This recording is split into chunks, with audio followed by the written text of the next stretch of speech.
香港人要點樣喺小紅書上面開店？我哋整理咗過往服務香港商家嘅經驗，分享俾大家。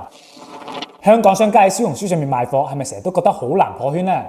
記住呢4個技巧，從打造信任到精準吸睛，一步到位。第一個，做 IP 先係高客單密碼。無論賣乜，核心邏輯咧都係靠專業度贏取信任。我哋香港商家賣產品，尤其係高客單嘅產品，一定咧要打造品牌嘅 IP。譬如分享護膚經驗嘅品牌，一定比淨係發產品圖嘅銷售號更加有說服力啦。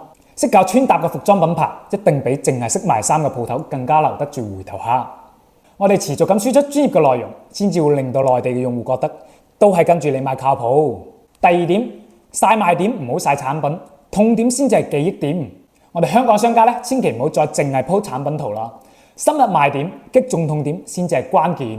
例如我哋而家賣防臭襪，就唔好齋講話好着，我哋改成話7日唔換都冇味喎，即刻就可以將核心優勢打入人生㗎啦。平台用戶記住嘅咧，永遠唔會係產品本身，而係佢可以解決到乜嘢問題。